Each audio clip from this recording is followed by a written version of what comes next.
I think who was at the holiday party last night? It was so crowded. I didn't see the two guys at the end. Were you at the event?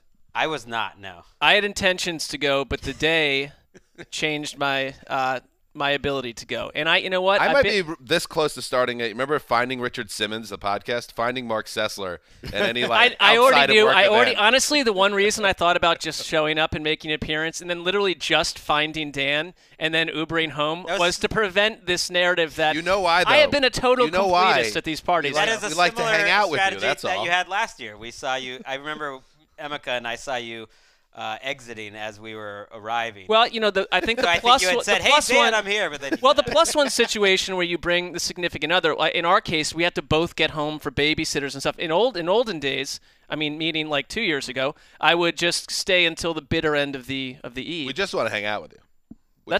That's very possible. But I life. don't think last night would have been the easiest way to accomplish that. We could do that an hour from now with no problem. Barely saw Dan. Barely saw Wes, but I did see.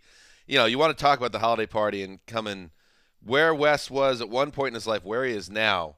Ricky, do we have an image of Wes at the holiday party? It's impressive. Because it is – look at this guy. Now, look at it. Very sharp. For the viewers. YouTube viewers, and check out the YouTube show. We do it live every Thursday. If you guys remember, several years back when Wes started this company, he made a big event out of – or a big to-do about, listen – I'm not going to wear no monkey suit. You're not going to get – I'm not going to the holiday party because they're telling me to wear a sweater. Or they was like party casual. Like California casual. Yeah, and Wes wouldn't go to the holiday party because of that. And now he's wearing a full suit, a tie, and a newsboy cap. Look, I just there was a theme to it. There was a theme to it. It was a 1920s theme. I just wore what I was told to wear. I just love it. First of all, I wanted you at the party. I couldn't get you at the party in 2014. Now you're the most dressed up guy at the whole thing. I love it. True love. True love. Or was it cancer? Or was it love? What changed in your heart, in your mind, that got you in the newsboy cap? Well, I think you just go, it's better to swim with the tide than to swim against it. So that's what's going on. Well, it was great to see you. And Lakeisha looked beautiful in her 20s garb as well. So it was a great night. Emily came out. It was fun. All right. Speaking of holiday, good job on the set here. Where is the holiday decorations here in the studio? Where are we on this? Erica. Yeah. As the producer of the show. Yeah.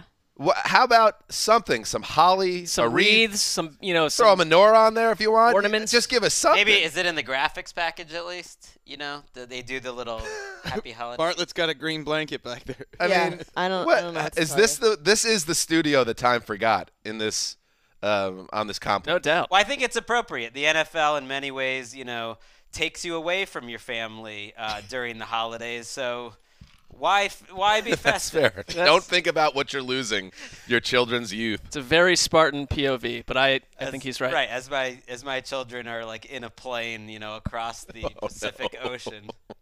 Dada. People are like, oh, I'm sorry to hear that. I'm sorry you're divorcing. All right, good. So maybe we don't need anything because of Greg's sadness. All right, let's get into it.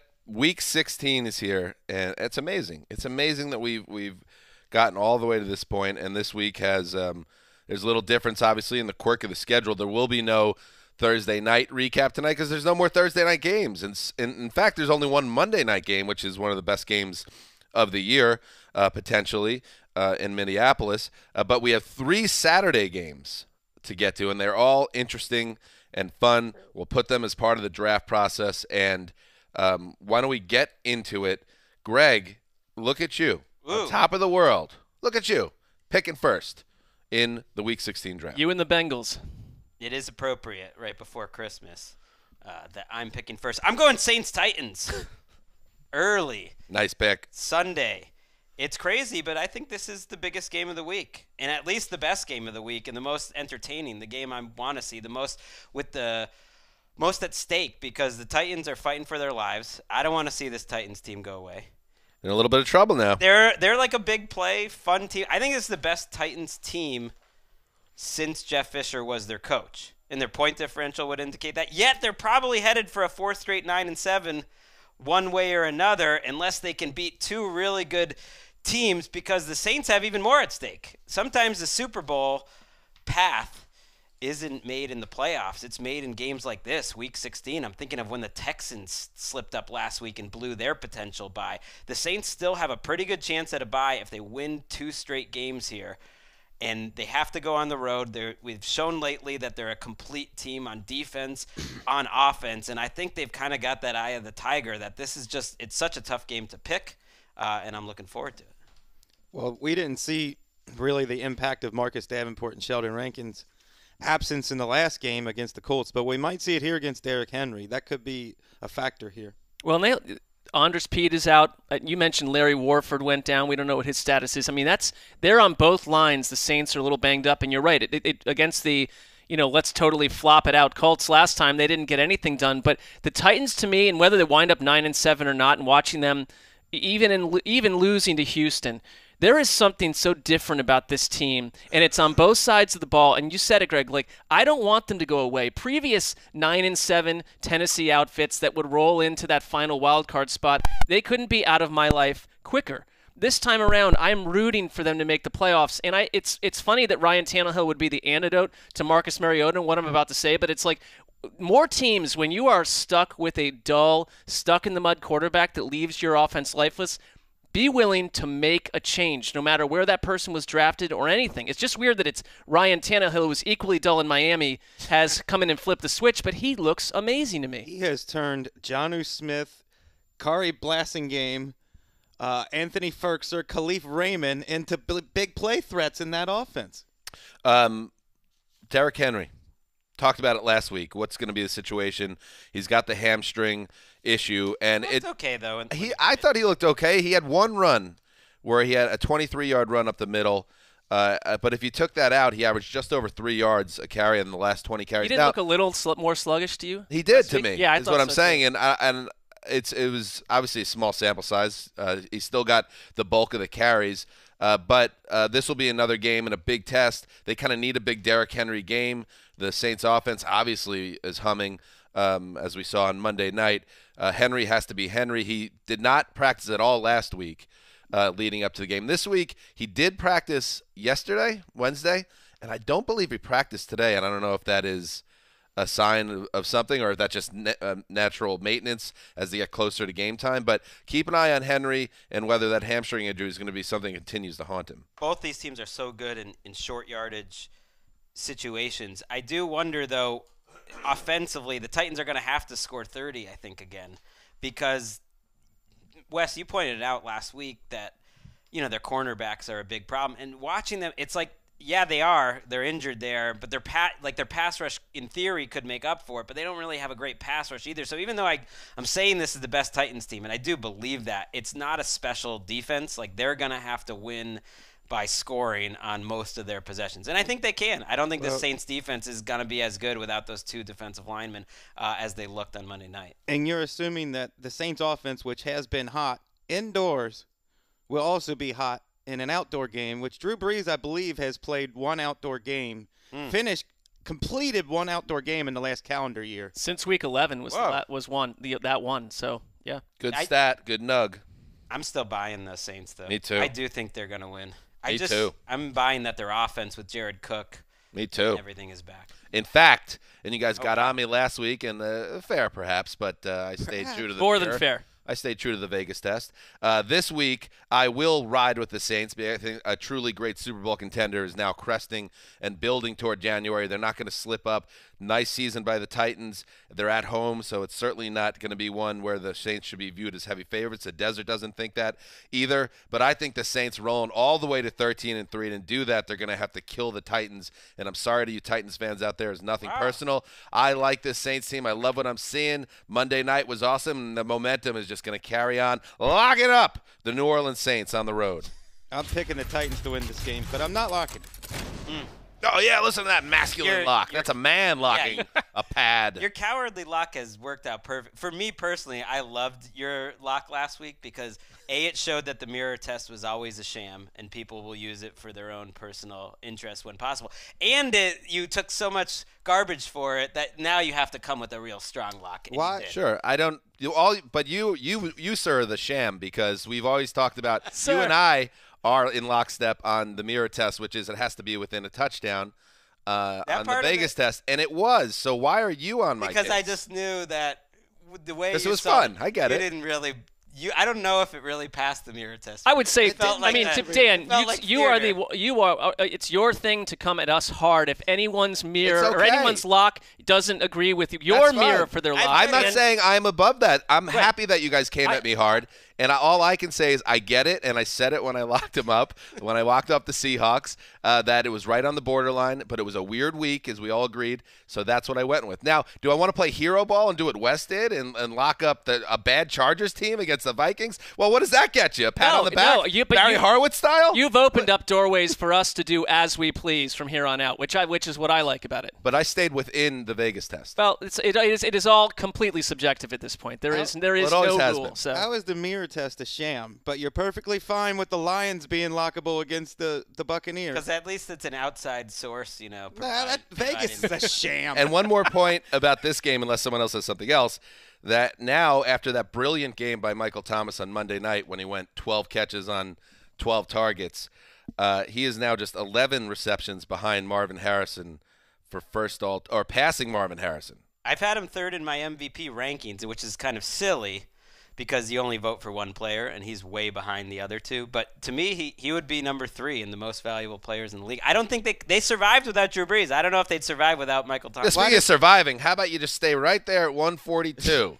Well, or you snap the record and you go directly into witness protection for a chunky amount of time. Let's take a look at the locks while we hear the standings. Greg, maybe that's why you're so upset, because you could smell it. You see you're in first place. I've been trying to kill this segment for years. If I win it, can I kill it? Nope.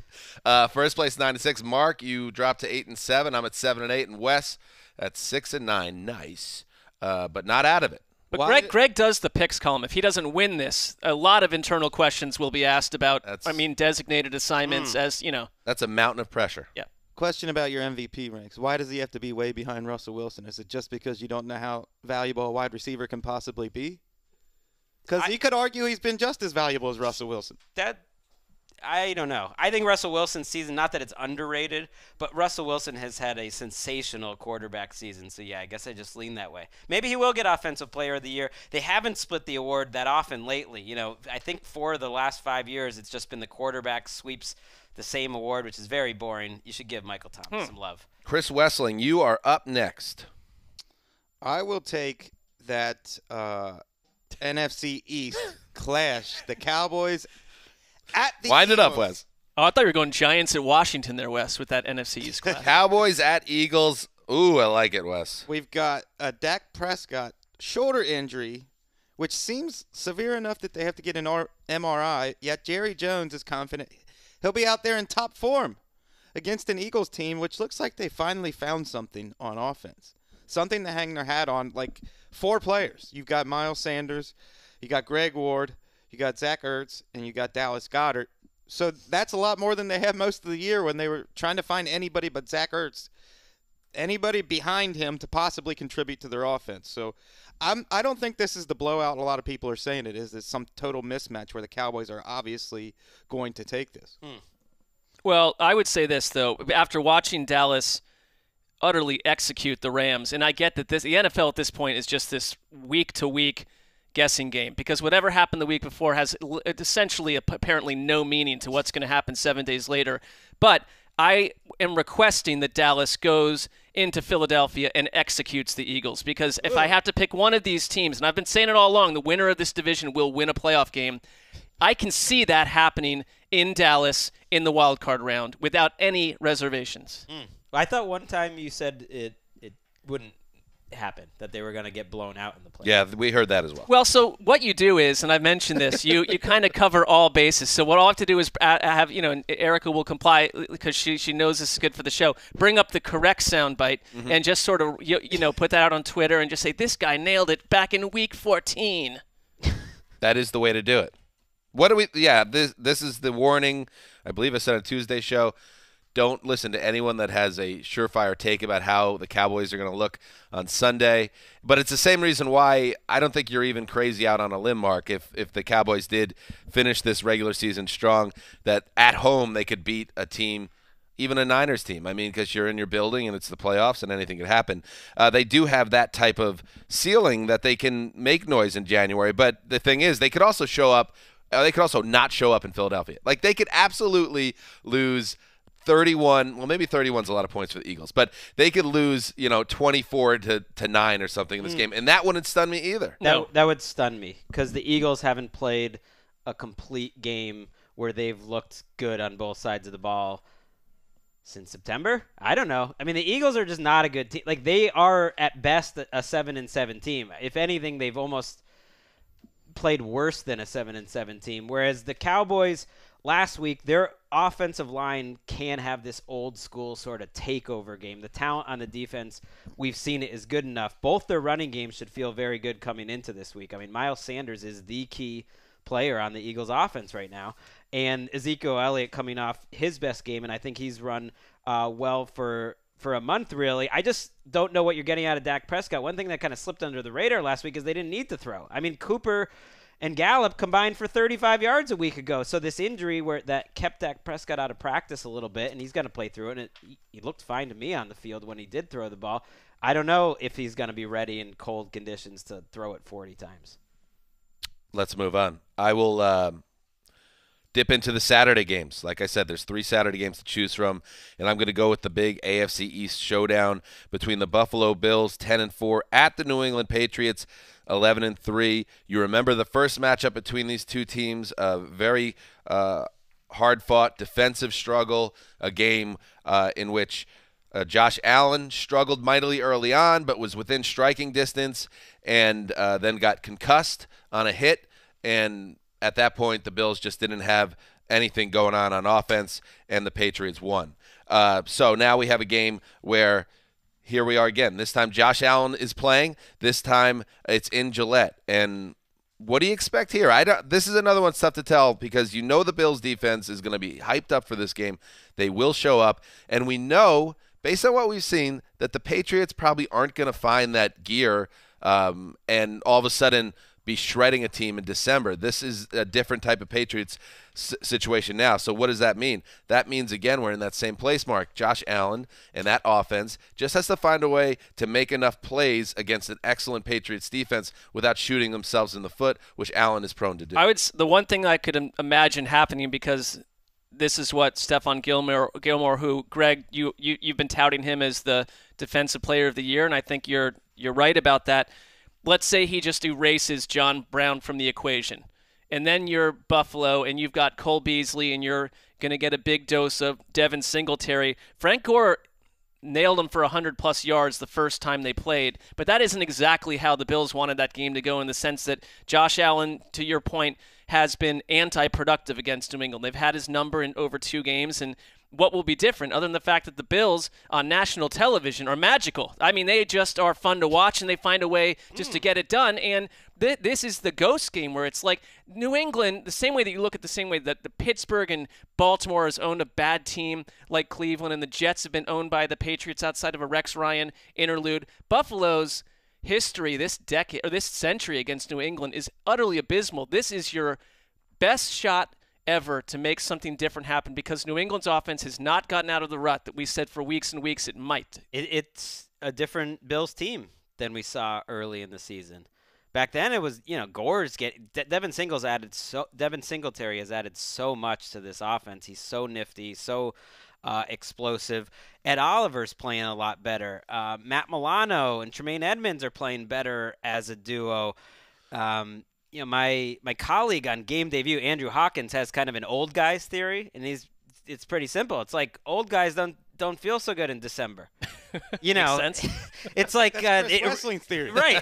That's how I feel right now. Right, it really affects an older team, and the Patriots are very much an older team, and the Bills are very much a younger team. And even as someone who has been touting Gilmore, and I have him just ahead of TJ Watt, I'm worried about this matchup because in the first game, John Brown is the type of receiver that gives him the most amount of problems, that kind of small, speedier receiver, and he did get open against Gilmore a few times, made a couple plays. Allen missed him a couple times. You're really going to have the Patriots front, I think, dominate, which they're capable of doing, especially in terms of the game plan and confusing Allen. I'm checking some weather on the Weather Channel. It's supposed to be chilly but dry, around freezing. It'll get darker as the game goes on. I mean, the team controls the weather up in Foxborough, so don't expect anything too anti-Patriots-ish.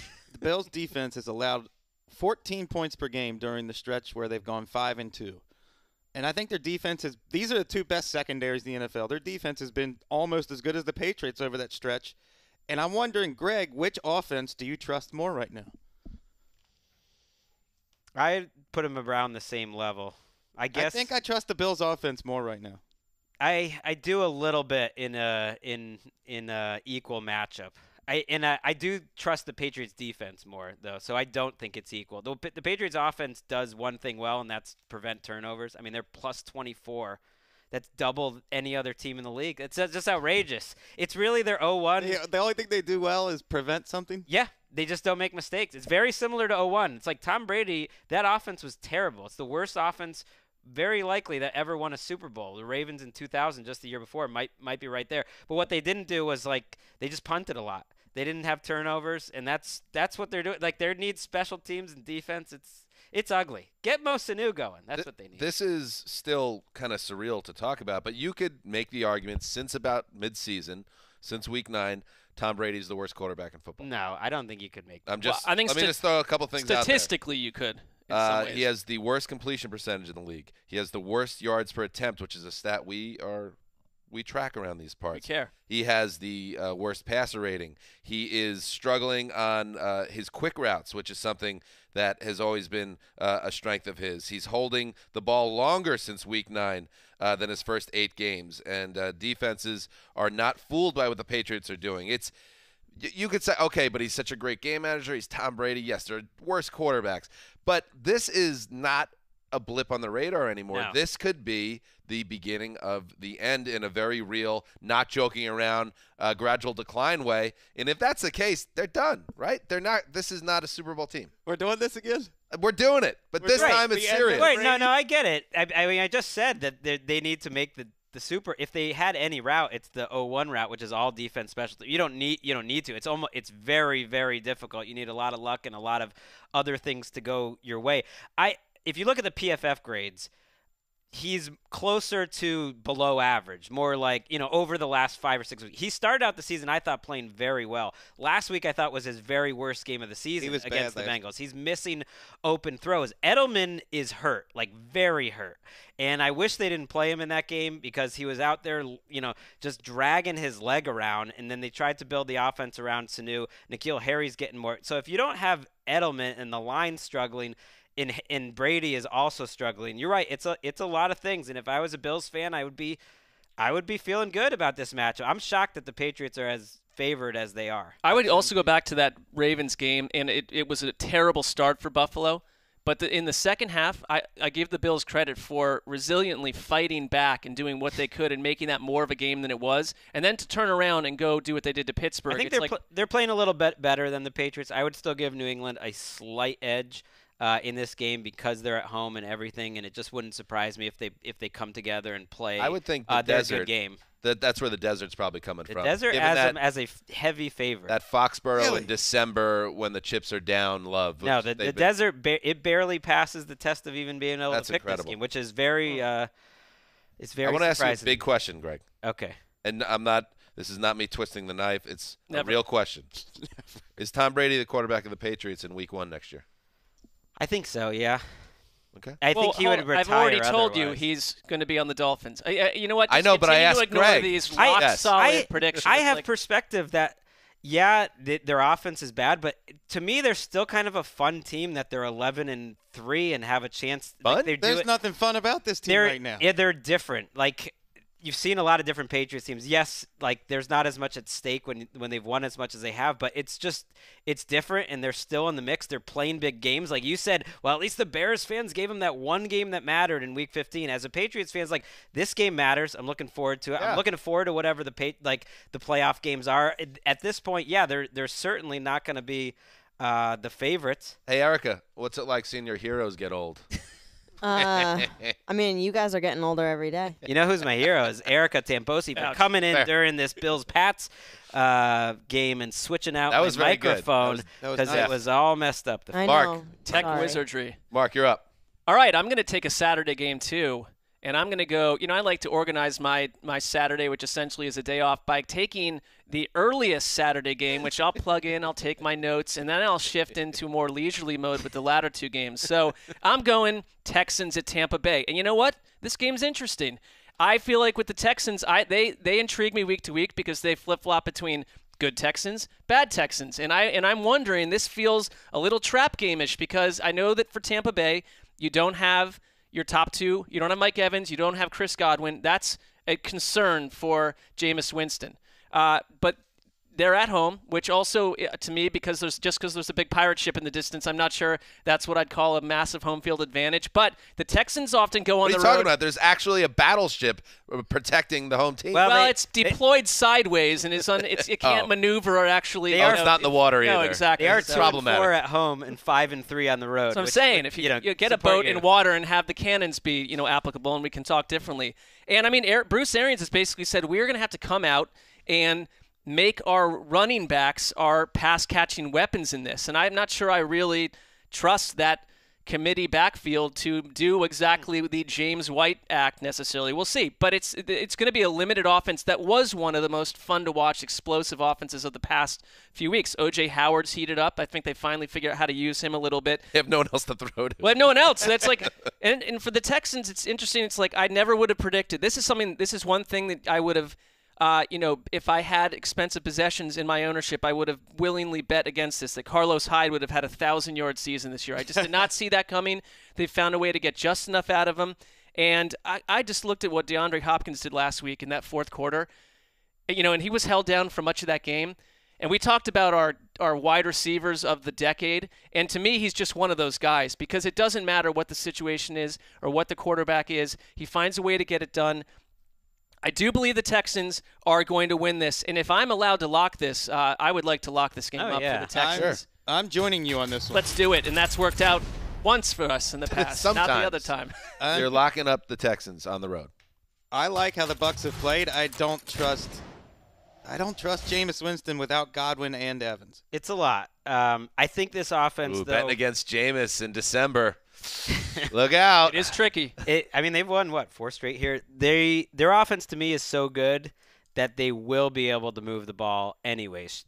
Justin Watson's a name to watch, I think, if you were into fantasy or DFS. Shout out to Adam Leviton, team preseason. He was out there in the preseason, Justin Watson, and I kind of liked what I saw. And I know Winston likes him a little bit. And you have Howard, and you still have Brashad Perriman. They're going to need their defense to play well, and it has over the last 4 weeks. Football Outsiders has them as the number 2 defense in the league over the last 4 weeks. And it's a big test for the Texans, who have had great pass protection this year. I mean, that is a narrative that died and no one said anything about it. It's like, well, imagine if Deshaun Watson ever had great pass protection. Well, this is it. They're third in the league in pass block grades by PFF, but this is a tough matchup for them against a Bucs front that's really been getting after. Where are we at right now with Shaq? The Shaq attack. 16.5 sacks, tied with Warren Sapp for the all-time record. And he's in spitting distance now of the great flawed Michael Strahan record. Give that sack record back its dignity, Mark. Pretty good season. I mean, I'm going to have to say that I'm impressed with what he's done on a week-to-week basis. You made the point, Mark, that initially I agree with you that the Texans feel inconsistent, but to put them in like the Cowboys territory, which is not what you did, but they're not. Yet they've actually won 5 of 7. They got killed by the Ravens. At a time when everyone was getting killed by the Ravens, and then they legitimately stubbed their toe and had that awful game against Drew Lock and the Broncos. But they've been winning games more or less since the midway point of the season. Well, I'd say this. If they lost this, that theory is back on in a dangerous Oh, for sure. It's their defense I think this room doesn't trust. So if they had Evans and Godwin, man, this would be I wouldn't like- touch like a this shootout. game. a I wouldn't touch this dangerous game. But Texans wide receivers are healthy, and when they've got all three of those guys healthy, yeah, I don't know if there's a secondary in the league that stops. they're a great offense. They're a legitimately top 6-7 offense when those guys are healthy. Here's what Bill O'Brien said about J.J. Watt, speaking of the defense, on Monday. He certainly made progress based on his work ethic, referring to his torn pec that put him on injured reserve.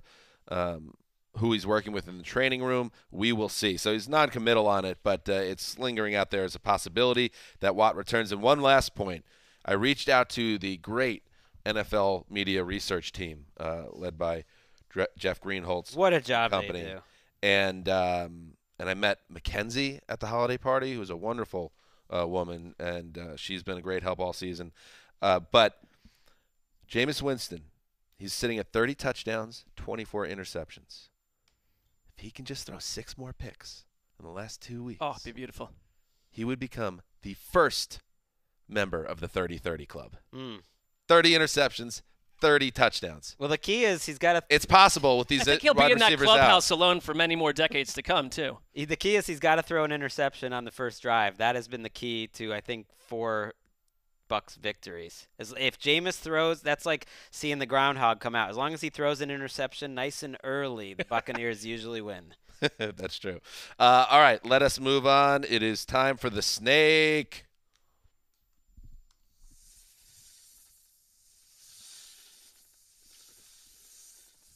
Very tempted, by the way, to just take the late Saturday game now and essentially have, I'll just sit there on Sunday with my feet up on the table, go to the huddle a couple times, maybe go home, visit the children, and roll back for the show. But I'm not going to do that because I think I have stuff I have to do tomorrow night. So Bosses could be listening to. that's true. I'm a workhorse if they're questioning that. So I'm going to indulge in just darkness and take Baltimore at Cleveland because I have been reading this consistently reading this horror film, horror novel, I guess you would call it, chapter by chapter, not skipping words, being there for every plot development. And why jump on the book now when the high point of Cleveland's season came in week 4 when they started to show what they could be, and it was a rash of big plays. It was Nick Chubb on the ground and utterly destroying the Ravens. I mean, putting it on them score-wise. And in that game, I went back and watched a little bit of that game, and what I thought was the turning point, and it was very unusual for the Ravens, was a Mark Ingram fumble that flipped the game entirely and allowed Cleveland to really essentially build a lead that was not going to go away. And Mark Ingram and the Ravens simply don't do that since. And since that time, where they shut Lamar Jackson and made life tough on him and they were successfully able to put Lamar Jackson into a situation where he had to throw the ball. And that did not work in that game. That Ravens team is completely and drastically different than the team they are right now. And I look back and I know it was the Jets, but the Jets do have a good run defense. And the Ravens, it's almost like it doesn't matter what the matchup is because they had 99 yards on the ground 12 minutes into that game against the Jets. And the Jets not have a Jamal Adams, and I hear you, but they're doing it week after week. And at one point, Lamar Jackson had 69 yards through the air midway through the third period, and then suddenly Arsenal's arrived, and he just started finding Hollywood Brown and Mark Andrews and the rest, and the big plays just happened. You cannot contain them for 4 quarters. And I think Cleveland, and we get it, we know about the stuff we talked about on Tuesday. Come get me. With Jarvis Landry has strongly denied the report by NFL Network's Mike Silver that he was yelling that to the Cardinals. Well, that's right. That just leaves you up to what you think about that player and this team in general. OBJ has denied all that stuff too. He says he's going to be there next year. He says he's going to be there, but all that's for the offseason that could not come quick enough for this Browns team. I think that they were mentally broken weeks ago, but it truly appeared on the field last week as Kyler Murray and the Cardinals incinerated Cleveland's defense, which has been relatively solid game to game, and not the case. I saw a defense that gave up in that game. You can run on them at will, and the Ravens will have an absolute field day. It's in Cleveland. That's going to be thorny, but I don't see anything. This is not a big stumbling block for the Ravens. They roll. Wes, the Ravens, first of all, clinched the number 1 seed with a win. But my question to you, what do you need to see, if anything, from the Ravens between now and the end of the regular season that anything on your radar, a weakness of this team, something you'd like to see shorn up if you're if you're John Harbaugh? No. No. I don't see a weakness for them. I would maybe like to see Hayden Hurst, who was drafted ahead of Lamar Jackson, become as good as Mark Andrews and become that like second, more two tight end sets, and they have those two weapons.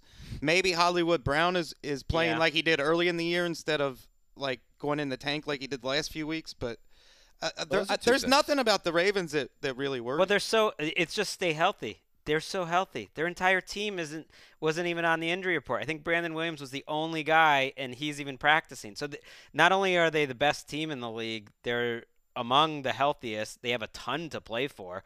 You clinch home field, you make up for your one bad loss of the year, and you finish off Lamar's MVP case. Because Mike Garafolo already said on our network he does not expect Lamar Jackson to play in Week 17. I don't think that necessarily means the rest of the starters will sit.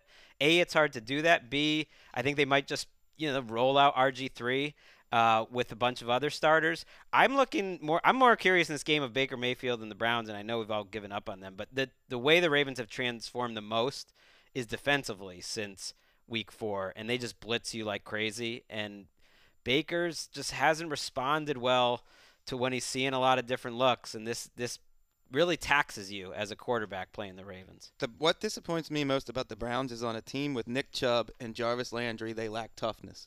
And if you can't stop Kenyon Drake in short yardage, you have no prayer against Lamar Jackson. Well, yeah, they're very – the Cardinals are like Ravens light. I mean, they're kind of the second most creative running game. So if you can't slow down the Cardinals, good luck. All right, let's move on. It is my pick, and I will stick in the Saturday zone. Sunday's not looking too hot, to be honest with you, from a matchup perspective.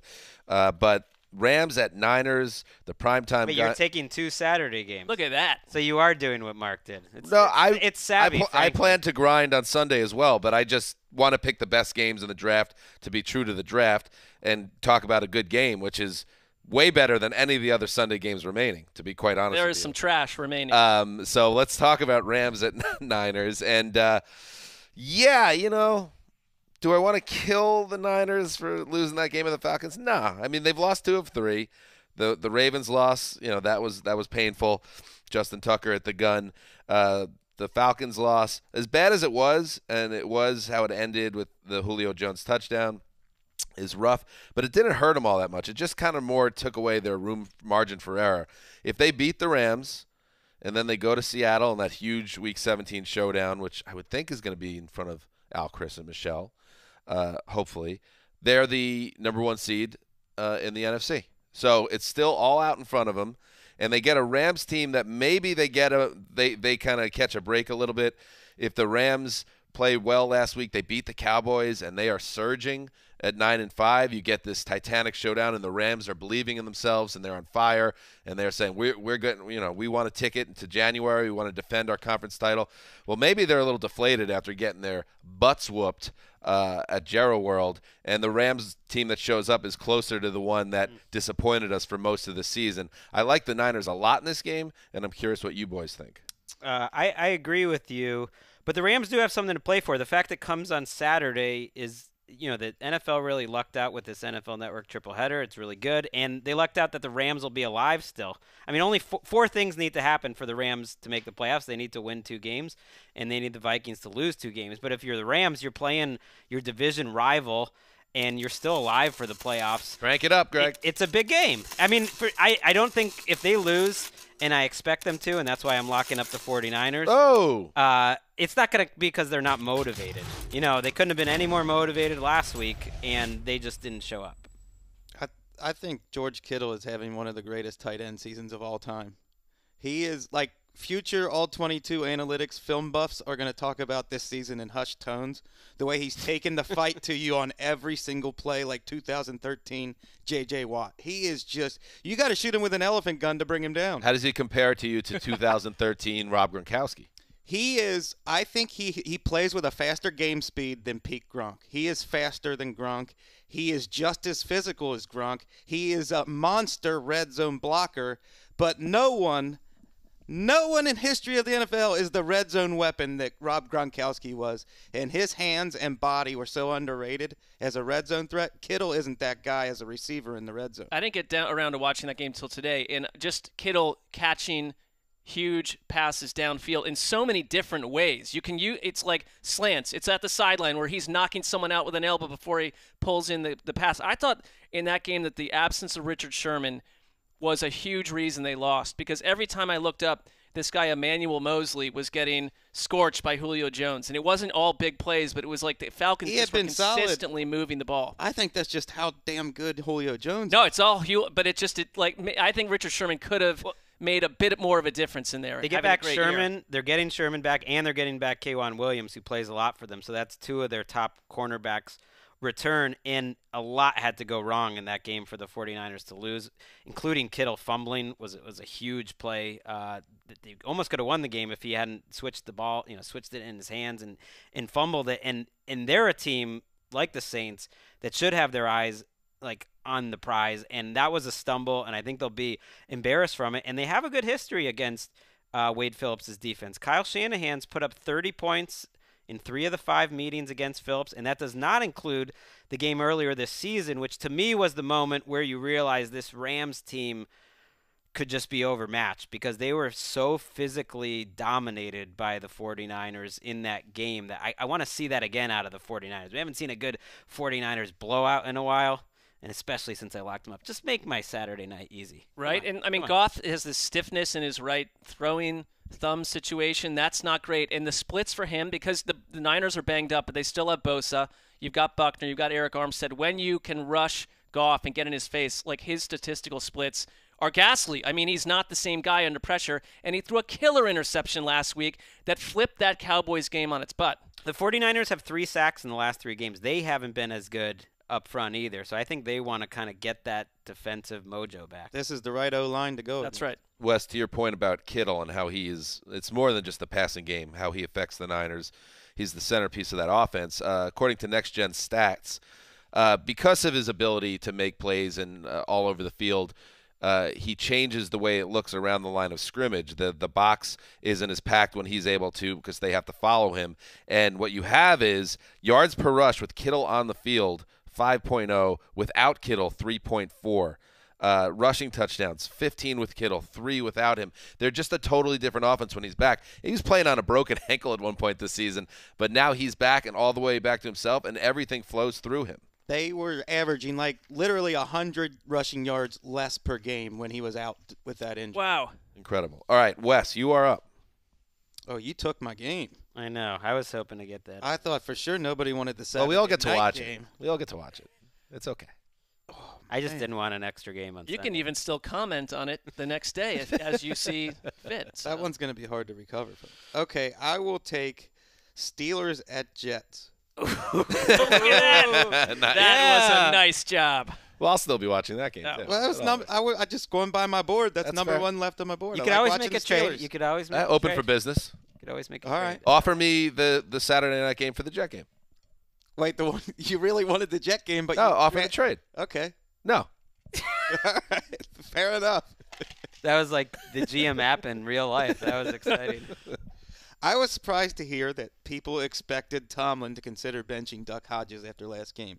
I get that it was an awful game. I get that the quarterback limitations lost that game for the Steelers.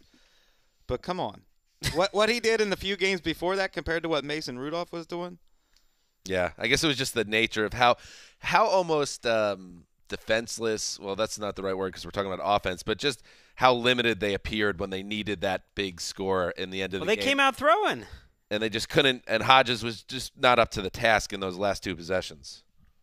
They came out, I thought, and thought that was the way to beat the Bills because the Bills just put everyone up front trying to dare Duck to beat them. Check. And, they don't need a big offensive performance. They're going to get Juju back. James Conner looked pretty good in his return. You count on the running game, and you count on their team to force turnovers because, if there's a criticism of Sam Darnold in his second year, it's pretty similar to Baker. It's similar to a lot of young quarterbacks. He's just a little late on things. And if you're late against the Steelers, that's a T.J. Watt forced fumble. Yeah, I thought, in that they obviously the Ravens game, as most do against Baltimore, totally got away from the Jets.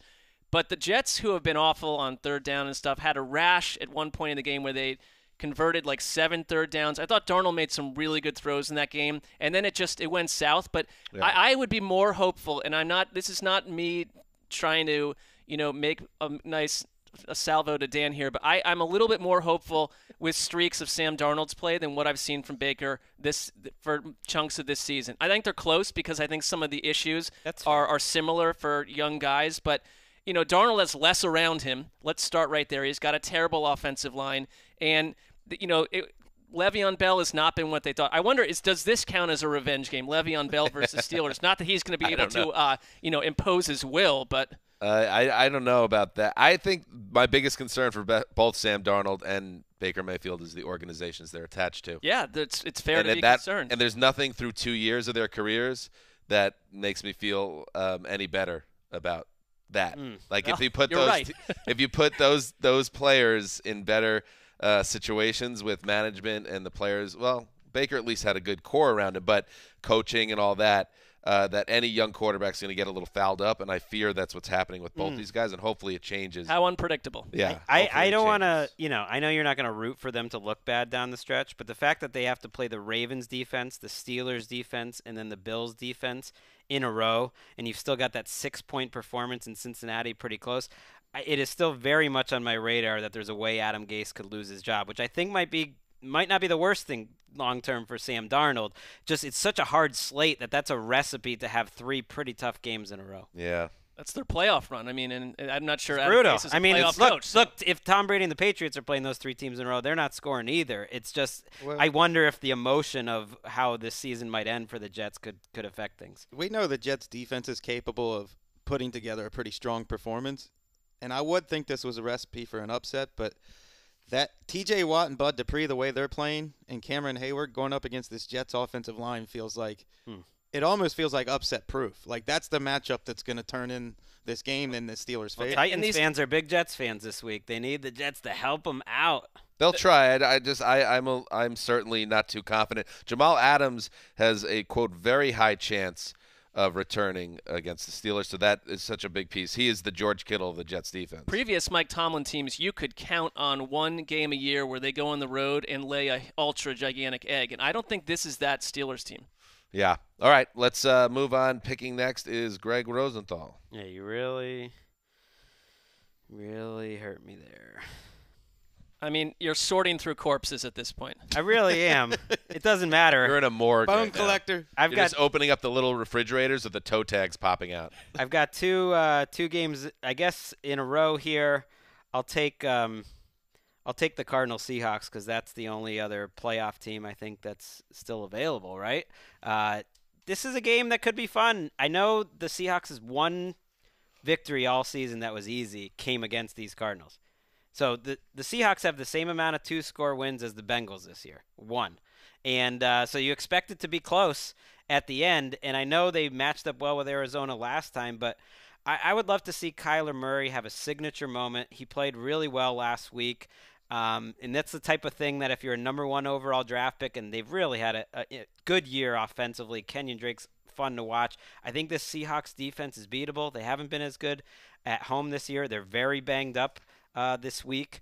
I think this could be kind of a fun game, and go make something of this season. Kyler Murray. You bring up Kyler, who's had moments, but certainly it hasn't been a fantastic. His best games have been in losses for the most. Well, he was. Sorry, Dan. He was playing injured. He looked so much more explosive last week. It looked great. Hit with Josh Jacobs going down with a shoulder injury. The door seems to be open for that Offensive Rookie of the Year award still, and maybe if Kyler Murray closes strong, that's something he could get, which is a bigger deal to Kyler Murray than anyone else. But I've been kind of keeping my eye on that race, and it's a bit of a strange race this year, the Offensive Rookie of the Year. Who else even jumps out at you as someone that's in line for the award? Did Jacobs do enough before he got hurt? A.J. Brown, DK Metcalf, Terry McLaurin. They haven't been as steady, but it's not a stellar. It's not like a shockingly stellar class. Deep, but yeah, not like top heavy. Where look, the way A.J. Brown's been playing, if he closes out strong, I think that's DK Metcalf in this game. I mean, that's where the Cardinals don't match up as well. Pat Peterson finally had a good game, but he has not been himself this season. That's why Rivas should be in that second cornerback spot for Chris Wessling's all-decade team. Well, Patrick Peterson has had a bad season. Darrelle Rivas hasn't played in 5 years. You're going to hold that against him? Okay, that's fair. I thought Tyler Lockett looked better last week. There was a story that came out that midseason flu bug that he had, he shed 10 pounds, and that's not the person that can easily lose 10 pounds off their NFL frame. But I feel like with the Seahawks, you're right, they don't have a great defense, but you look at like KJ Wright last week making huge plays. Someone steps up every game for them. Yeah. And I just trust that to happen. I don't know who it will be this week. I just Me don't too. know. I just think it might be fun. Clowney's still hurt. Wagner is supposed to play, but he's missing practice. Quandre Diggs is out. They just, it hasn't all come together. It's all leading to that Week 17 game. I do wonder if NBC is going to flex it now that I think about it, because when I worked there, they had this big policy that it had to be, they always went with the play-in game over what was just like a better matchup. And this will not be a play-in game, but we'll see. Maybe they'll. What's a potential play-in game out there? Titans, Texans, maybe. Steelers, maybe. That'd be Steelers, cool, Titans, like Texans. Steelers versus the Ravens backups. Like, that's a little messy. We'll see. Does Cliff Kingsbury get enough credit for, like, completely most people just swept this theory up as an impossibility when the whispers started that they were going to dump Josh Rosen and go for Kyler Murray, and it was just widely dismissed as gossip and rumor, and NFL teams don't operate this way. And what would this team be with Josh Rosen? I mean, Josh Rosen can't even start for the Dolphins right now. So it's like Cliff Kingsbury, and it was not their GM or anyone else, convinced the organization to do the right thing, and it has turned out well, and they have hope because of that one single guided belief in this quarterback. Like watching last week, it was hard not to think, which duo would you rather have, Kyler and Kyle and King Cliff, or Baker and Freddie Kitchens? Thought the same thing. You want the Cardinals. You know who's the player that kind of makes me believe in Cliff more than anyone? It's Kenyon Drake. Their running game is so good. You take a guy who didn't do anything in Miami, and suddenly he's a Pro Bowl quality running back. It's almost like you get away from Adam Gase. No. I didn't bring that up this time. We didn't go down that avenue. You just did. All right. Greg, it's snaking. It is. It's only getting uglier. These body odors are getting, the stink on them gets more pungent. There's a little funk in the air now. Yeah. Well, why not go Will Greer's first start here against the Colts? Oh, God. Oof. I mean, what? You're going to tell me the You fell on the grenade that was sitting atop a dead body. Well, there's a four-team playoff at the top of the draft. That has its own attractiveness. Actually, Giants, Okay. Redskins, you could make an argument. But I'll see. I like guys when they start their first game. You're just the curiosity factor. I also feel so bad for this Colts team. It's like they deserve to play a tomato can like the Panthers right now, starting Will Grier in their first game. They're better than 6-8, and you would think that their running game would be able to overpower what's just been an abysmal Panthers rush defense. Would you ever, if you're the Colts, and I mean the answer is no because they're not doing this, but Dan would have an interest in this, and so would I, in getting a look at Chad Kelly. I understand that you're not, and you can make it clear that Brissett's not someone that you're trying to replace, but is Brissett? Are we buying I saw Brissett a as like a report long-term this thing? week. I think someone sent it to me in my mentions that he has not even been considered as an option to play in these final two games. I just want to see it. I'm not saying that that's how this organization operates. Brissett's signed through next year at a very reasonable rate for a starting quarterback. He's going to be there. Now, whether they draft someone or bring in someone, to me, I think they want to get some wins here at the end. Well, I know that Swag Kelly has been exciting to watch in the preseason, but I think it speaks volumes when they waive him. And then he gets through waivers. Nobody claims him, and he spends time on the practice squad, and then he gets called up only when there's an injury. I just don't think they see him the same way. Zach Kiefer, who reports for The Athletic, this was his tweet. For the Chad Kelly will lead the Colts to the promised land crowd. The Colts have not even discussed elevating him to the backup role for the final two weeks To the of the regular season. backup. All right. Well, what's he on the team for, then? That was my, the history is not rich, as Colleen would say in this situation. He was so good in the preseason. I know. He just carved That's teams what I'm- up. And Will Grier was so bad in the preseason, and as poorly as Kyle Allen has played, Will Grier, it took until now to get a start. Why won't they let Swag Kelly be great? He's been dealing with this his whole life. Let Swag be great. It's an organizational question that goes to the highest functioning order. Well, maybe of the Indianapolis he Colts. should have thought about like walking into that stranger's house after the Von Miller Halloween party. That's in the past. Whatever he did. That's in the past, number one. you know. And also, how about we lock our doors? And so we avoid this confusion in the future. He's teaching us a lesson about our society. All right. Moving on, Chris Wessling. Well, at this point, I'm just going grass fields. We'll do Lions at Broncos because at least it's a fun stadium to watch. And aren't you curious? I think Drew Locks for the last 2 weeks are consequential. Like for all these teams that are totally out of it, the Drew Lock 5-week audition, that's something to me that's going to tell you about the Broncos for next year. Yeah, and I don't know how much stock to put in last week's game in the snow. That was pretty heavy snow, and Patrick Mahomes, you don't ever want to be a team that goes into Kansas City in the snow. We saw what happened to the Colts in the playoffs last year, and the Broncos got whitewashed last week. But Locke, it looked like he didn't have a good grip on the ball. So I'm going to write that game off and just kind of judge him on what he's done in the games without snow. I mean, he may encounter snow again in his career, but right, I don't know how to predict that. He's from the Kansas City area. Said he had been to, I think, over 50 Chiefs games in his life. Well, that tells me he goes back and just gets. Well, you know how it is when you're just gotten out of college. You go back to your hometown. You're hanging out with your high school friends. Probably was. I'm just saying that could have been a factor. Not reporting that. 2 Pro Bowl snubs for the Broncos: Cortland Sutton and Justin Simmons. They might be the 2 biggest Pro Bowl snubs, period. I think so. Well, the good thing is the Ravens have 14 or 15 right, people. You're going to get Cortland Sutherland's going to be he'll be into there. the Pro Bowl mix at some Simmons point. wasn't even. He'll be touching down in Orlando. Simmons wasn't even So will Andy alternate, and Dalton. his interception of Mahomes last week was an amazing play. And He'd be first-team All-Pro. He might be. He has a chance, I think, at first-team All-Pro, and yet he didn't make the Pro Bowl. Wes, when you said that you were going grass fields, I thought it was some type of metaphor about being free, just following your heart or something. But you were literally talking about watching a game played on a grass field. Well, I think the free part of it, yeah. I mean, Yeah. as I've said before, natural has been beating fake for 100,000-year winning streak. Natural always beats fake. And Washington doesn't really count because that's just dirt at this point, not even grass. All right. I considered that game. Field's terrible. I'm up, and God dang. Let's watch Minshew. Well, you know what? Let's watch Minshew. Get your final scouting assessment on him. Gardner Minshew Not is biased at all. traveling to Atlanta to face the Falcons. Right back at you. Here we go. The Jaguars, they really got helped out by the officials in that game.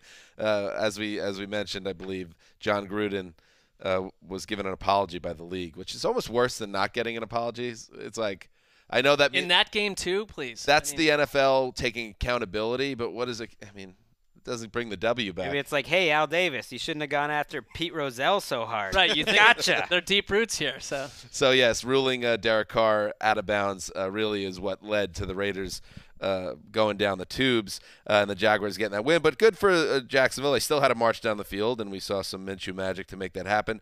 And now they go to Atlanta to play the Falcons, and yeah, why not? We only get a couple more chances to watch Matt Ryan play football this season. They're 5-9, so in their building, a little Minshew, Falcons, and one thing we should touch on is that Tom Coughlin was fired. Tom Coughlin, who's the vice president of operations, I believe, was his title in Jacksonville. Football czar is football czar is another way to put it. He was let go, and that happened at the same time the report came out that the Jaguars, what was the exact details surrounding this thing about fines that were being overturned all over the place, right down, and the unions putting it out there that players should seriously consider even going to Jacksonville to play for them. Really messy stuff. And Coughlin and his culture, our boy Connor Orr actually over at Sports Illustrated wrote a nice piece about how Tom Coughlin's hard-nosed style, if you're not 5 minutes early or late. Did you see they switched the clocks back? They switched the clocks back? The Jaguars, Yes. as of today, switched it back to normal time instead of clock. AJ Boye was I showed up and I was like, I'm not early, am I? But then he was like, I guess they changed the clock. But yeah, Connor used an example within the piece of how strict it was with Coughlin at the top, both with the Giants and the Jags. If you weren't wearing, the proper necktie on a team flight, they would take some of your game check. Just like ticky-tack stuff like that maybe it worked even as recently as 10 years ago in the NFL and certainly worked 20 and 30 and 40 years. But in the modern league, it's just a little bit different now, and a guy like Coughlin was a dinosaur. So the Jaguars wisely move on from Coughlin, and now we find out, and we will find out if that's where it ends or or it's going to be a full purge in Jacksonville. Based on the statement from Shad Khan that the GM David Caldwell, and Doug Marrone will report to him directly on an interim basis, and just everything that's happened, it feels like they're just going to clean total house. I think Caldwell is the one that no one's sure at. There's some speculation that the results of the last two games could play a big impact if they win 3 straight. I hate that. That'll really help, which is how you got Doug Marrone in the first place. Is Right. that you hired him because you went 1-1 and Blake Bortles went from like the 32nd best quarterback to the 22nd best quarterback for 2 weeks. Like that's how you did it. But Coughlin, it's a rough way to go out because it's not just that like he had these old school ways. He was breaking the rules of the collective bargaining agreement. 25 different players were fined for missing quote unquote mandatory off-season appointments with physicians, which is literally against the CBA. And so the players union had all these complaints For missing voluntary, you said?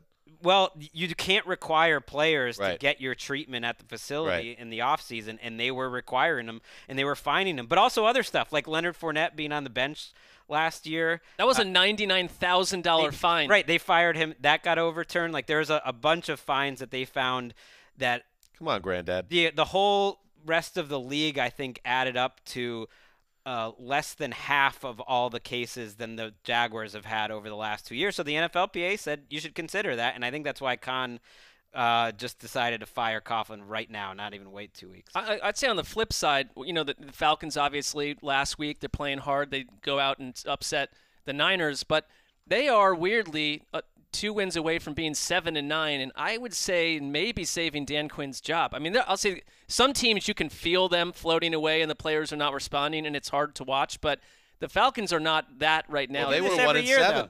They were 1-7. They did this last year too. They won their last 3 games. His defense historically is always better in the second half.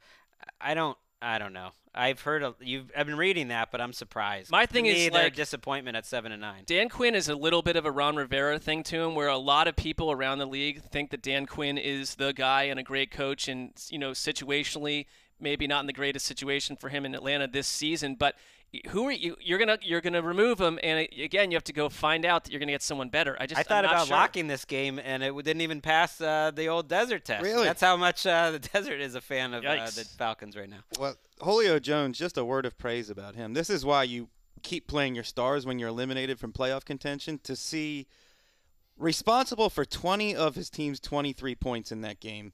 A Hall of Famer in the late stages of his prime, proving he's still an All-Pro.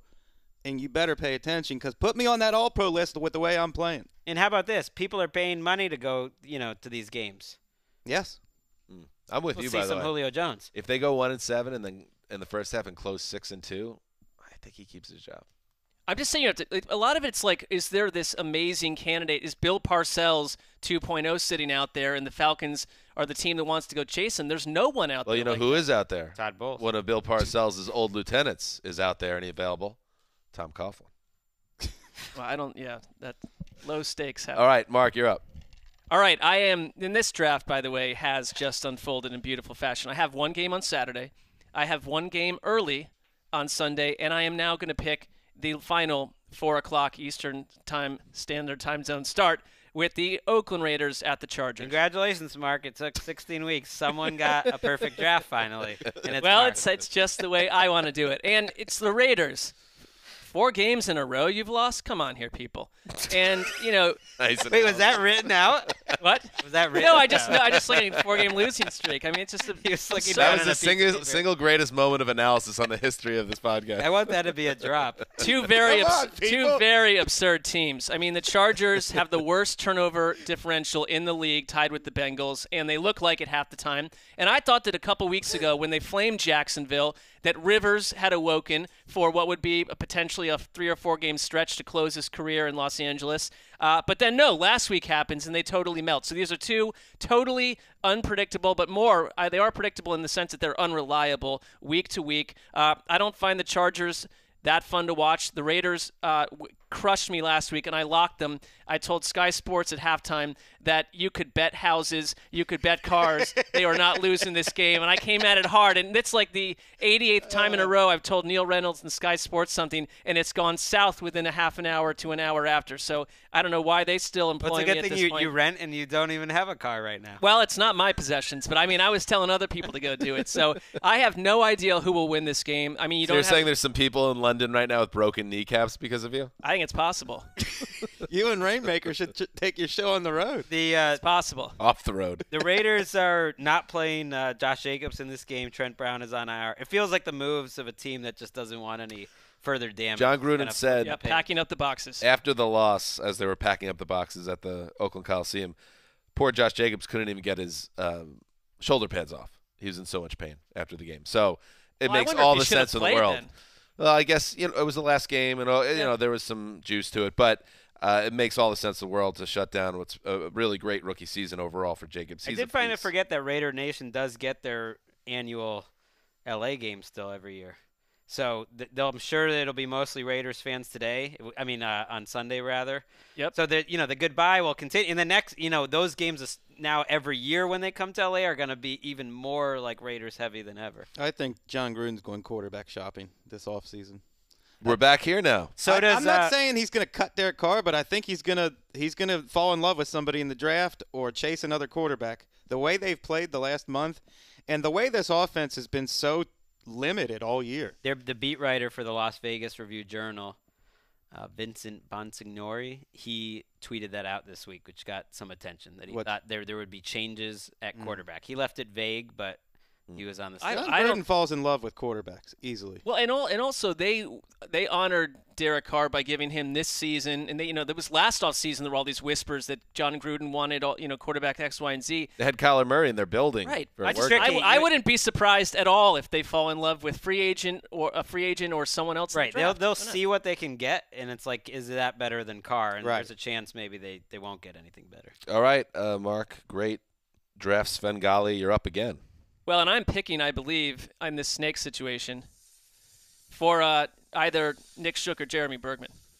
Correct. Because the other option is based on a trade I made last week that only plays into this amazing thing. Pick the game. Well, I'm just saying, I'm not doing 4 games. So we still got some good primetime games. We should I am picking these for someone. I'm picking for someone. The Bengals at Dolphins for Can the Cincinnati Bengals do the most Bengals thing ever and somehow not wind up with the first overall pick? I think they're going to.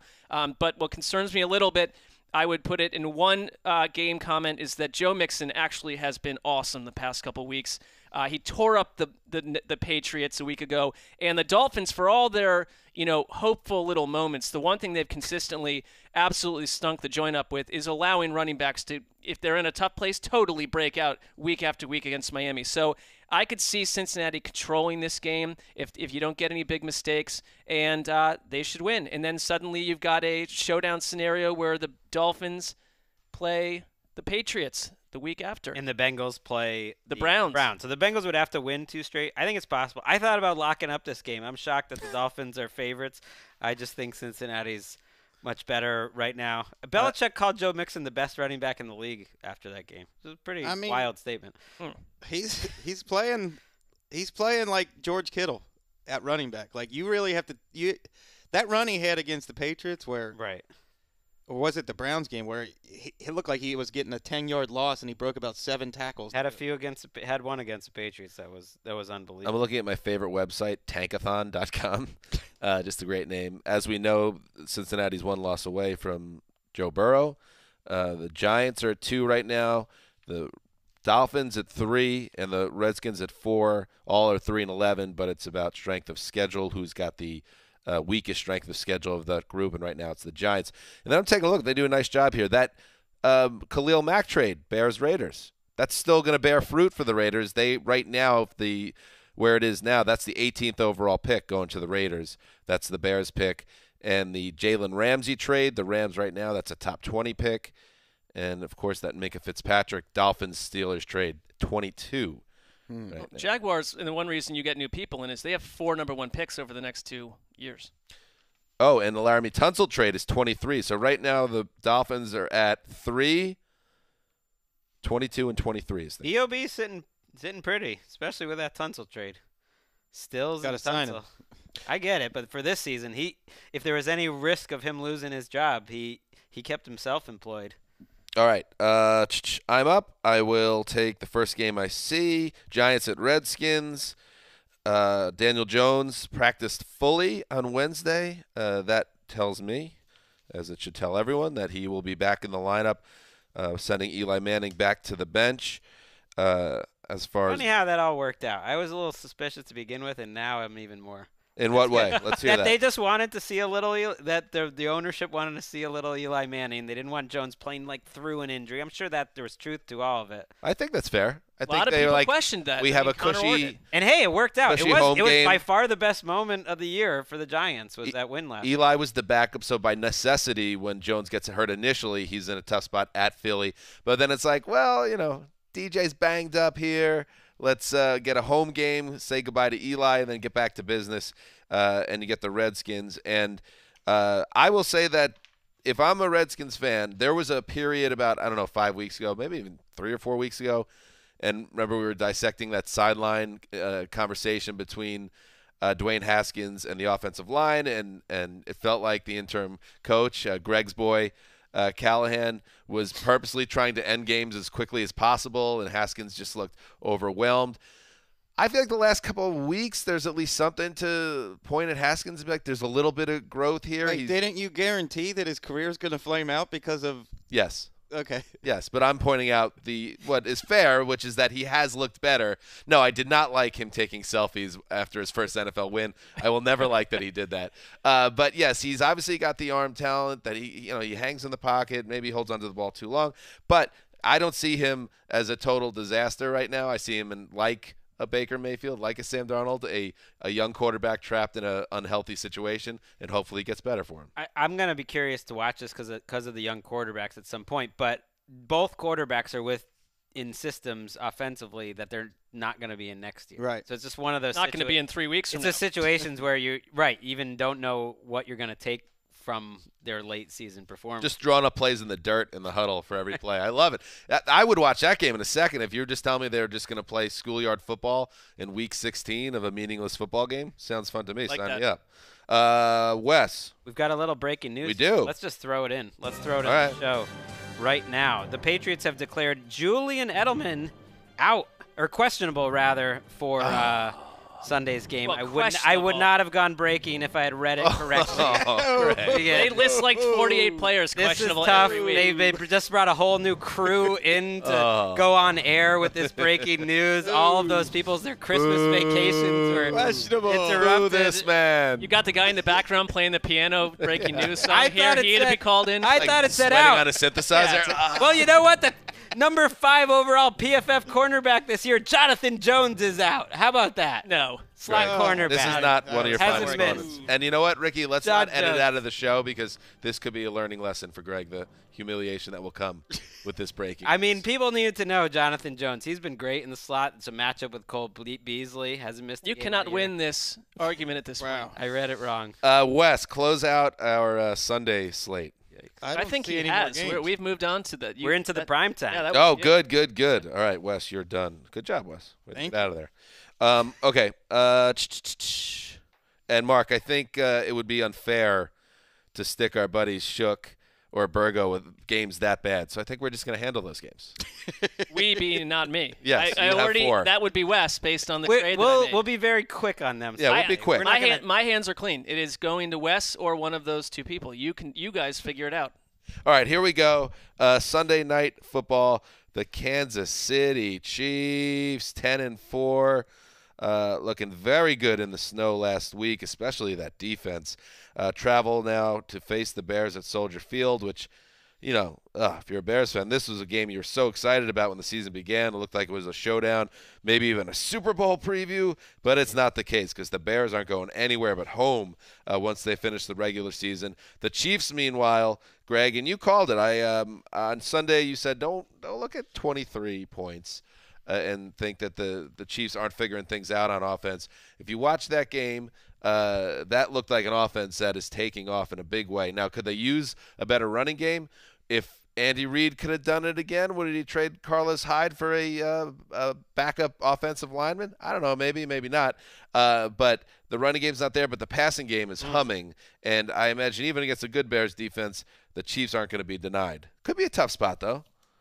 It's not that tough a spot, I don't think. And if I was a Bears fan, yeah, maybe you were looking forward to it. You shouldn't be, because every time you see Patrick Mahomes lighten you up on Sunday in the snow or the cold weather, you should be thinking about how he was drafted later in the same draft that you took Mitchell Trubisky, when there's no way out of this Trubisky thing. Here's the thing with Trubisky, even when he's playing better, I always get back to the point that he only played 1 year in college, and his main exciting trait was supposed to be accuracy. And I could see it. Like, if he was accurate, he could be a richer man's Alex Smith. But he's not accurate. He's just not. And so all the other things that he doesn't do that well really come to the fore, and I think they're in a really tough spot as an organization, not just at quarterback, but to me the defense might get slightly worse every year trying to keep it together. It's just it's as tricky as Dan and his little ice cup. Yeah, which rough. I believe was very audible to Rough sitch there in a big It's spot. the second time in the show with little guest appearance by the old ice. It adds to the I like realness it. I don't mind It's it. of the homey. broadcast. Watching that game this morning too with Mahomes, because I thought the score is interesting, but what would you rather I not? It's like there's not a lot else to be doing during the week. So I feel like everyone else was playing in the snow. He's playing in a dome. He looked like he had total control over the ball and was like making these insane touch passes into tight windows and over the shoulder to Sammy Watkins and Travis Kelce on fire. I mean, it's like this team was not affected by the weather at all. He was not. Here's the thing: if and I know Lamar Jackson is going to be the MVP, and he should be, but if I was just taking one player for the rest of the season to be leading my team, to me it's Patrick Mahomes. He's still the guy that just I think can do everything and can beat anyone. And I don't know, any team playing Patrick Mahomes cannot feel comfortable. Well, the Chiefs' defense too. Last month they've been so good that they are now right there with the Saints in DVOA for defense. They are about the same grade. The Chiefs are 11th now in total defense efficiency. Well, Chris Jones is unreal. I mean, he just dominates a game, and then you're pretty good on the back end where Spagnuolo's been a very good hire. That he mixes it up, and Now they have Terrell Oh, Suggs. listen to you. Spagnuolo has been different very teams good need hire. different things. That's growth. Finally over those Super Bowls. It was just one. Oh, yeah, the second He one. was only he was only there for one. No, the first, right? Oh, first one. Crazy. Yes, 42. The great helmet catch. Plax Burrows. How does he get so wide open? Ellis Hobbs. Just dragging at the end of that year. Yikes. You're putting the helmet catch on Spags. That's Right, I know.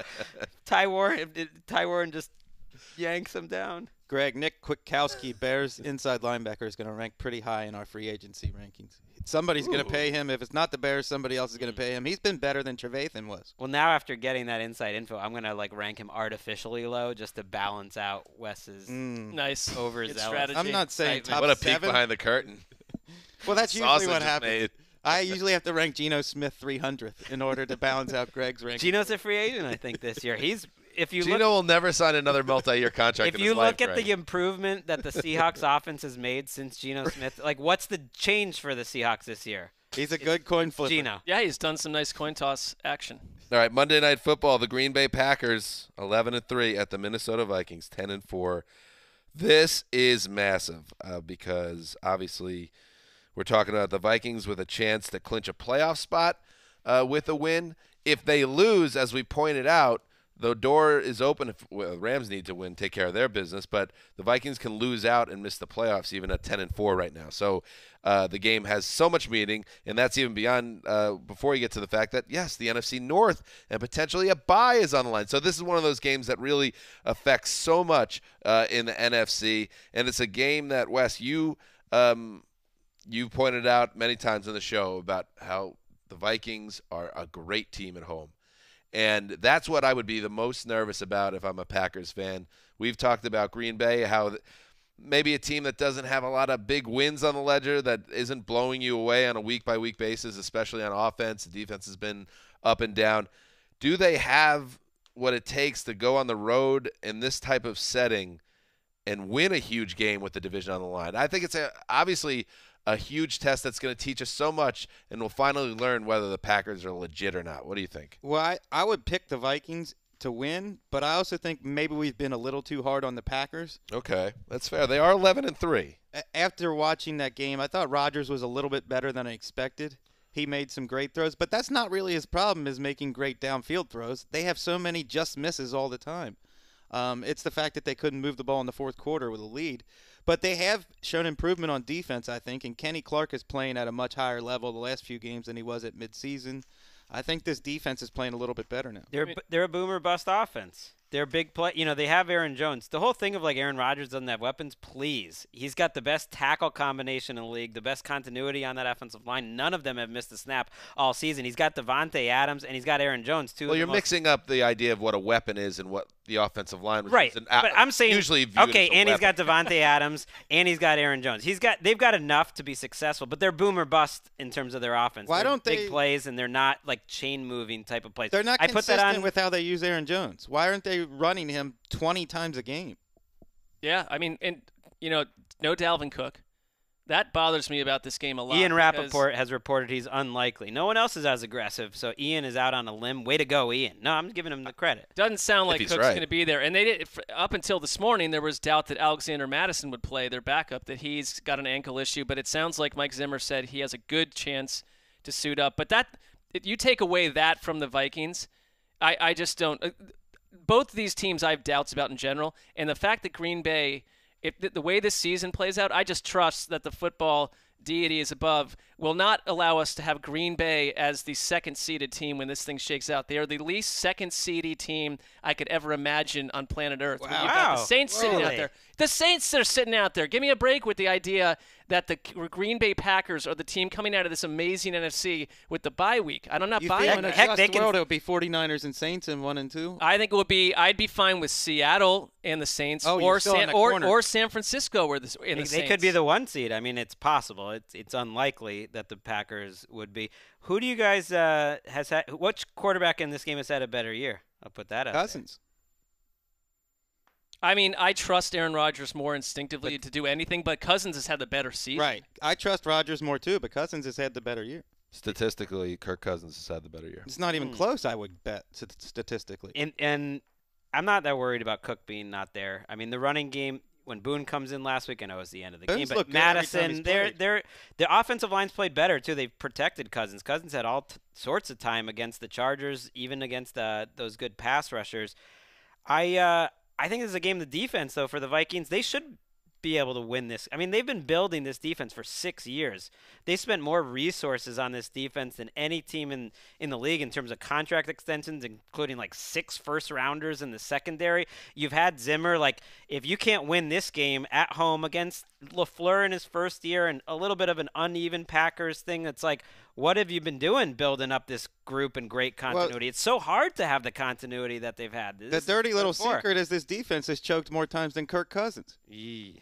We always think they're a great defense, and they end up being a pretty good defense. It's a fair call. The matchups in this game are pretty great. I mean, Eric Kendricks against Aaron Jones, like trying to prevent him from getting to the outside, also might be covering him sometime. You got Daniil Hunter and Everson Griffin against Bulaga and Bakhtiari. Like, I don't know. It's a great game. Where's Adam Thielen at physically right now? He played a full He had 3 complement of targets snaps last week. He played 33 of 65 Oh, snaps. my bad. 3 catches on 3 targets. So at this point, it seems like they're easing him back in. But Diggs has really stepped up and become an even better producer with Thielen out, which makes sense. Are any of us picking the Packers in this game? No. I almost wanted to lock up the Packers. No. Wow. That's because I don't trust the Vikings, but I go too far with my lack of trust to the Vikings, and then I get caught in that kind of thing, and I'll lose my lock too. So it's like either way. Are we gonna watch this together, Dan? Or Yeah, we're doing this going at the garage, Or we just- right? I think that's we are the plan. we are doing a post Monday Night Football show, which is out of the ordinary. That'll be like our Tuesday show with maybe a little news too. Talk about the game and some news. Out of the ordinary. Holiday / week. maybe too much, but Yeah. We haven't watched a full game like that together, like in one of these little spots. Oh, week one. It's all Full circle. Full circle. I mean Full circle. every Sunday night too. But I see what you mean as outside of the building. And, Wes, go make some plays, Kirk Cousins, in a big spot here. Right. Oh, I agree. I think That's all. I think you and I have more common ground on this than you believe. No. I think that when he plays poorly, it's fair game. Talk about it on national TV. But when he's not much of a factor in the game, let's talk about the factors in the game. Okay. Are you concerned, Mark, just being on the outside of this, that we're going to be watching this game together at Dan's and the Wes and Dan Kirk Cousins heat just might be uncomfortable? Yeah, I mean, Cause a fire in the I didn't garage. realize. I thought I was going to be, because of the innate tension rolling in just as the game was ending, as I've done for these post games. But that's a lot to. It's the holiday season, and it's You're allowed. I mean, you have a family. You do what you need to do. I think after we finish recording, too, maybe we hang out together, spend some time. Mark? TBD. Like, we look over just like a cloud of smoke and Mark's gone already. That narrative is false, and I will prove it false. But yeah, let's see if he'll play cornhole. Let's try to get Mark Or involved. what if we do something that yeah. I actually? He's been consistently anti-parlor games since Yeah, 1982. so that's your offer. We have to come up with something else. We're going to come up with something more enticing. But give us time. Give us All the right, weekend to you think have on that. till Monday night. How about we break it after the game, after the podcast? Phantom Menace. Yikes! Never. Like, that's where the Kirk Cousins thing. Like, I'm never supporting. Wait, that movie's coming out. This evening. You got a ticket. Just say yes. You Yeah, don't I have to do. pretend you don't. I'm not pretending I don't, but I don't. But I'm also. I am now looking at that. There's 9 of those movies, and I would say that 7 of them get lower than a B, or 8 of Whoa. 6 of them get lower than a B in my book. The reviews have not been great. What's this one? This one is the final one. It's called The Rise of Skywalker, and the Rise. reviews are at best iffy. And that's why I'm going with 0. I'm just gonna go watch it and then go home. Enjoy it. You know. Yeah. Have they made a good one since 1980? No, since the end of our childhood ones. And I've been saying that consistently. The same way I told you the Browns were gonna drop a big egg, and all these things that you think are gonna meet up to your childhood Well, you did. expectations will not. You did, predict them to win the Super Bowl in I writing. know, but that was that was in a moment. That wasn't like my fault. Well, now he's on Seahawks corner. It's All actually about the written on Seahawks. NFL.com, I believe. It's still there. Yeah, It's a little you're more one- than a moment. You're one of I know how to three- get into the CMS system where you can quickly erase those articles. You're one of so. 3 analysts to pick the Browns to win the Super Bowl. Who else was it? It was And, me none and of Tom them- Blair, a Browns fan, Yeah. and Joe Thomas, obviously with overt links to the Browns. We guys were are cute. we were up in our It was clear-eyed, feelings, sober as analysis. young people would say. This is where you see you have different rules for different, players, different levels of stature. It's like they're not going to bring Tom Blair and Mark back next year, but Joe Thomas. Well, is it gonna was- keep his yeah, job because of this prediction. that went- they're not gonna that went get rid of poorly. Joe. All right. I have an announcement as we teased, by the way, at the Erica did really good VO work at the beginning of our Tuesday episode. We will be, as you know, we have our listen to that music, so fitting.